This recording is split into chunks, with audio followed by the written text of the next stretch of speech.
nombre es Fernando Varela Hernández, soy aspirante a la licenciatura en Ingeniería en Desarrollo de Software. Voy a hacer mi presentación del trabajo final cuyo título es Importancia de las bases de datos como acervos de información biológica para el desarrollo y diseño de software para la identificación de himenópteros del estado de Morelos. Bueno, antes de ir a la parte dura de por qué el desarrollo de la intención de desarrollo de este software, quisiera hacer mención de algunos conceptos subyacentes a este tema, que son pues, bastante importantes para poder entender la justificación de este trabajo. Así, como primer elemento, el más importante es el de biodiversidad. Entonces me gustaría explicar qué entendemos sobre este concepto. Etimológicamente es la contracción de dos palabras provenientes del inglés que significan Biological Diversity, pero que después se acuñó y se hizo una contracción de las dos palabras. En una publicación de Wilson en los años 80 fue el quien acuñó el término de Biodiversity. Posteriormente esta palabra se españolizó y es la que se ocupa actualmente en México y en otros países de habla hispana como biodiversidad. Ok, pero esto es de la parte etimológica, pero la parte conceptual y biológica, ¿qué es lo que implica la biodiversidad? Bueno, la biodiversidad es la variación en diferentes niveles de la organización biológica, que incluye, entre otras cosas, los ecosistemas terrestres, marinos, acuáticos de agua dulce y también entre especies y ecosistemas. Entre otras cosas, nos referimos a variación. ¿En qué sentido? Bueno, tenemos aquí 5 componentes principales. La variación puede ser referida a la abundancia como número 1, es decir, al número de genes que tienen las especies, a los individuos de una población, al número de poblaciones de una especie, al número de especies o al número de clavos que representan diferentes grupos monofiléticos. Como número 2, variación también significa distribución espacial y temporal. Ahorita voy a ir con otras diapositivas y explicando un poquito más estos aspectos. Como número 3 tenemos el comportamiento, número 4 interacciones entre los componentes de la biodiversidad y número 5 la biodiversidad taxonómica, que es el elemento como más fundamental y es al que voy a hacer como más énfasis al final de la presentación. Bueno, ¿a qué nos referimos con diversidad o biodiversidad genética? Se refiere a las diferencias que hay en las secuencias genéticas de los organismos. Ustedes saben que todas las células de los organismos, o todos los organismos, ya sean unicelulares o pluricelulares, tienen información genética que está representada por medio del ADN. Entonces este ADN, sin importar las causas que forman su diversidad, sabemos que existe diversidad entre ellos, ¿no? Entonces aquí en esta diapositiva tengo 2 ejemplos, uno de una mariposa y uno de unos búhos, donde pues, prácticamente las mariposas a nivel morfológico son las mismas. Sin embargo, a nivel genético existen diferencias. Estas pequeñas rayitas de colores implican las variaciones entre las especies. Entonces podemos reconocer especies a nivel molecular, aunque a nivel morfológico no se puede hacer, a nivel molecular sí. Bueno, pero también la diversidad o la biodiversidad se refleja en la distribución geográfica de las especies. Esto es porque las especies o cada una de ellas se ha adaptado a su entorno. Entonces podemos reconocer especies de amplia distribución, como en este caso, o especies más restringidas, ¿no? Por ejemplo, aquí podríamos ver que las especies que se encuentran de este lado representadas por puntitos y triangulitos tienen una distribución más al sur, es decir, más pegadas al neotrópico, mientras que estas especies están como más de cuadritos, representadas a nivel más septentrional de México y por lo tanto de una región neártica. Bueno, este es el resultado de las adaptaciones y por lo tanto encontramos también biodiversidad geográfica y por lo tanto espacial, porque también se ha dado a través del proceso evolutivo. Otro de los puntos importantes dentro de la biodiversidad son las interacciones biológicas. En este caso pues, podemos encontrar relaciones que son benéficas para ambas especies y de las cuales decimos o las denominamos simbiosis. Un ejemplo muy claro y que todo el mundo sabe es el de la relación de planta-insecto, sobre todo el de las abejas o himenópteros con plantas, ¿no? Donde la planta se ve beneficiada cuando un insecto se posa sobre ella y pasa su polen de flor en flor y por lo tanto promueve la polinización y dispersión entre planta y planta.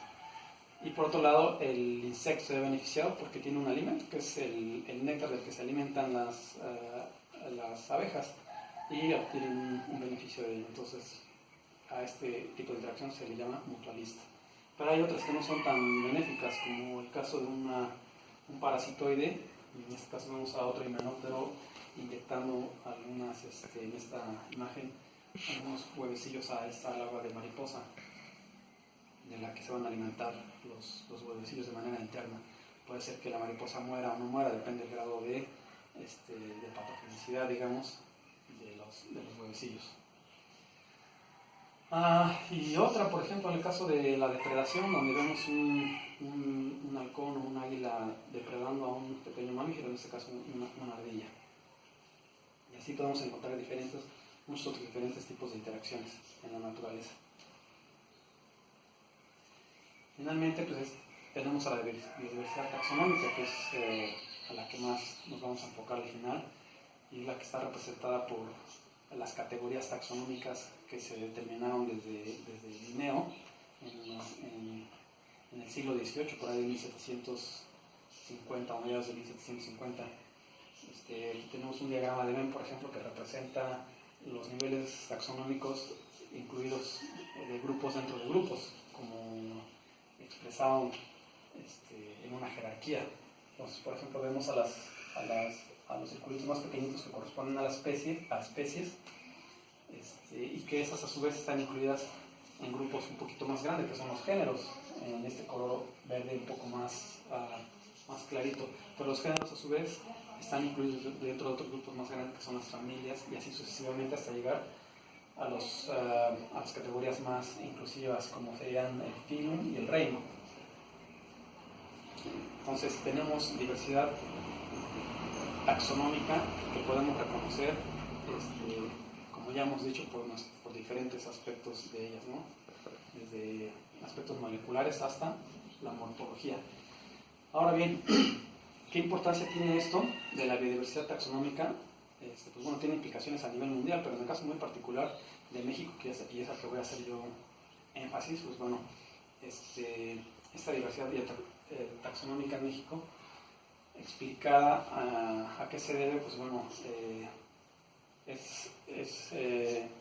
se referida porque la posición que tiene México geográficamente y su complejidad orográfica y su historia geológica han generado diversos ecosistemas donde las especies se han adaptado, los organismos se han adaptado a sus diferentes ambientes. Por lo tanto, han convertido a México como un país que le llaman megadiverso. Estos tres elementos son como los más importantes que han permitido o se ha especulado o hipotetizado que han generado la biodiversidad en nuestro país. Un ejemplo de esto es esta tablita que saqué de un libro que se llama Capital Natural de México, que se produjo en la Conalio. Y aquí lo que pretendo, pues se pretende en esta tablita es como demostrar un poco la importancia de la megadiversidad biológica en México. Por ejemplo, a pesar de que México es un país muchísimo menos extenso que Brasil, en el caso de los reptiles, podemos ver que México cuenta con 804 especies de reptiles, mientras que Brasil, para este año, que es del 2016 aproximadamente, Brasil tiene 630 especies de reptiles. Esto habla, pues bueno, de lo que yo les había mencionado anteriormente, de la posición geográfica y de otros factores que han permitido a los organismos en México diversificarse bastante. Y bueno, eso podemos ver en otros ejemplos como de grupos taxonómicos diferentes a los reptiles, como mamíferos, aves y anfibios, que la diversidad también en esos grupos es bastante alta. Hay otros grupos también que no se han estudiado mucho, que solamente los presento aquí como una tablita, en el caso de las bacterias, hongos, briofitas y algas, que también tienen una representación bastante importante en México en ese sentido, que son grupos que no se han estudiado mucho, ¿no? Generalmente se estudian más aquellos grupos que son, pues ahí sí hay que decirlo, como más carismáticos, ¿no? Entre esos pues, los mamíferos y las aves, pero hay otros grupos que están prácticamente olvidados, como las briofitas, por ejemplo. Ahora bien, en el caso muy particular de los himenópteros y más de las hormigas, bueno, aquí cabe mencionar que los himenópteros los reconocemos como un orden dentro de los insectos, que se definen básicamente por la presencia de dos alas membranosas, o la forma de reconocerlos es la presencia de dos alas membranosas, un par de alas anterior más largo que el posterior, y básicamente con eso podemos definir al grupo. Dentro de este grupo se encuentran las hormigas. ¿Por qué menciono las hormigas? Porque es un grupo que está ampliamente estudiado a nivel mundial y que cuenta con mucha información, tanto en internet como en revistas indexadas de alto impacto. Hay publicaciones de todo tipo, taxonómicas, de ecología, de sistemática, de diferentes áreas de la ciencia.